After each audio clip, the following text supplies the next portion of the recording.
Hey, if you like this video, consider subscribing. Thanks. So for the third episode of the new season, South Park decided to give us a classic Randy episode, following his idiotic exploits after he buys a fancy new toilet from Japan. Wait a minute, a Randy episode about toilet humor? Where have I heard this before? Onto the scene by doing something no one had ever done before. Wow. That's right, I made a whole video about that episode where Randy tries to break the record for the world's biggest crap. Man, what an incredible video that was. You know, that's my favorite video I've ever made, and if you haven't watched it, I highly recommend it. Aside from all that, I know what you really care about is my opinion on this episode, because I'm a YouTuber and therefore my opinion holds more weight than all of you viewers. Well, for the third episode in a row, it was solid. I don't really have many complaints about this episode. It was funny and relevant, which is really all you can ask for in a good South Park episode. Also, quick shout out to the boy Johnny Two Cellos, who was able to upload his reviews like 30 seconds after the episode comes out. His video is dope and you should check it out. So, with that, you may be asking, do we finally see the end? Okay, I'm not doing that joke again. Let's just get into the video.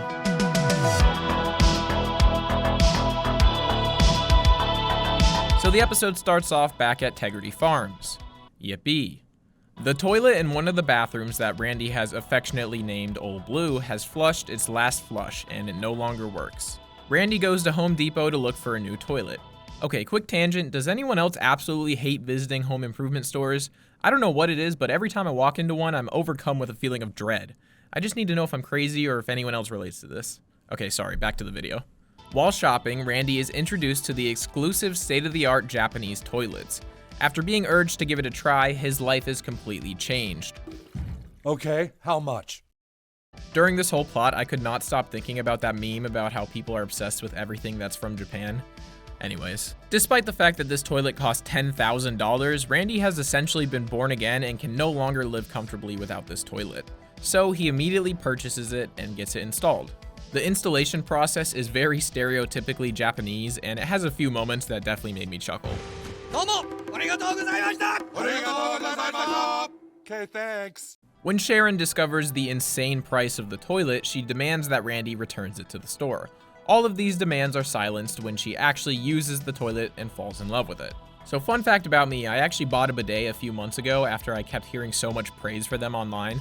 And I gotta admit, it is pretty sweet. I mean, it's not a life-changing experience or anything like that, but if you have an extra like $40, just hop on Amazon and buy one. You won't be disappointed. So when Stan goes to school the next day, all of the kids are picking on him for being rich. He's confused because he hasn't even told anyone about the new toilet. That's when he learns that, in true Randy fashion, Randy called everyone in town last night and bragged about their new $10,000 toilet. Randy decides to have brunch with some of the other adults in town, during which he keeps asking whether anyone needs to use the bathroom. He's obviously trying to flex his new toilet to everyone without actually saying it, and when Mr. Stotch finally takes the bait, he begins to explain to everyone how fancy and expensive his toilet is, how it can clean you so much more effectively than any toilet paper ever could, how he was able to afford it through his hard work growing weed. All of this is just classic Randy. Finding a new obsession and acting like it's the most important thing in his life, becoming so pretentious about this necessary product despite only having it for literally one day. The new toilet really just made Randy feel superior to everyone else. To him, it was a sign that he's rich and he should start acting like it. I mean, he's literally hosting a brunch. Brunch. The meal that was made up by rich people so that they don't have to eat at the same time as the commoners and have an excuse to drink champagne before noon. Stan is angry because all of this flexing by his dad is getting him bullied, but of course Randy sees it as him trying to help people by showing them the wonders of the Japanese toilet. So up to this point, it seems like a pretty straightforward Randy episode. He finds a new obsession and takes it to the absolute extreme, making a lot of idiotic choices until it eventually all blows up in his face. Well, after Randy's proctologist visits his home, the plot takes a left turn that I don't think anyone saw coming. Stop it! I hate you! I hate you!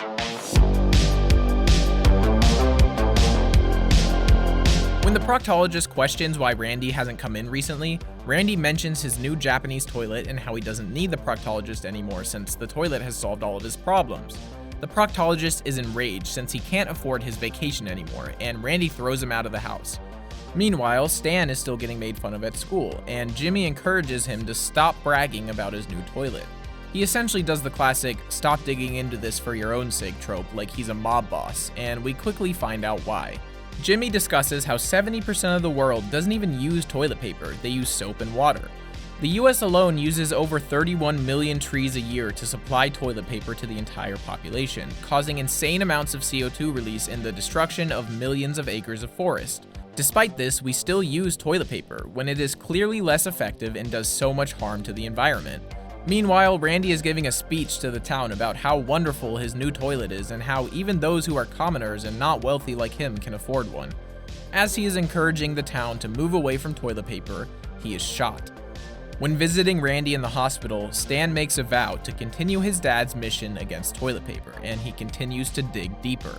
He finds the proctologist holding hostages at Home Depot, where he discusses how they're going to try to pin the shooting on him. He says that they're going to cover all of this up with their money and power, just like they did when that second grade kid wrote a story in the school paper about toilet paper.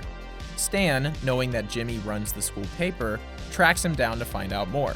Jimmy is scared to talk, but eventually he reveals that the toilet paper companies took everything from him and tried to sue over his article. He talks about how the industry is worth billions of dollars and are willing to do whatever it takes to stop alternatives from gaining any type of popularity, including attempting to assassinate those that are talking too much. So, if you had South Park attempts to take down big toilet paper on your 2023 bingo card, go ahead and check that off now. This is definitely not the direction I expected this episode to go, but it was really interesting and provided insight into a corrupt industry that almost no one knows about. This being South Park, it is clear that the writers did a lot of research into this topic. It's not super common for South Park to actually take a firm stance against an issue, but they definitely did here. And it seems like such a weird topic to cover, but I'm really glad they did because it brought awareness to an issue that basically no one even knows about. Also, it gave them a reason to make a bunch of poop jokes throughout the episode, and I have my suspicions that this is the real reason why they made this. After hearing all of this and being continually urged to not look any further into it, Stan vows to stand his ground against these companies and spread the message no matter the cost. While giving his big speech against toilet paper, Randy runs in to declare that they have nothing against toilet paper companies. Everything is totally fine, and they retract anything that they said about toilet paper companies. Bro, I got f***ing shot! This just confirms what we all knew, that of course Randy never actually cared about helping people, he just wanted to flex his really expensive toilet. Back at Tegrity Farms, Randy reinstalls the old toilet, and it ends with Randy discussing how it's best to avoid luxury products since it begins to feel normal eventually, making you want to upgrade everything else too. This may seem like a weird message to end with, but to me it definitely seems like this is less of the actual theme of the episode and more of a sarcastic way of saying, look toilet paper companies, we're on your side, now please do not come after us. It's really best to just stick with the beat up, crappy old things we have. Love you forever, honey.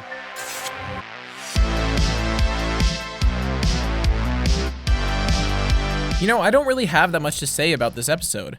It was funny, relevant, and attempted to expose the immorality of a multi-billion-dollar corporation that causes immense damage to both the environment and our bodies. You know, just typical South Park. It was a solid all-around episode. I wouldn't say it was anything amazing or special, but it continues my hope for this season becoming one of the best in years.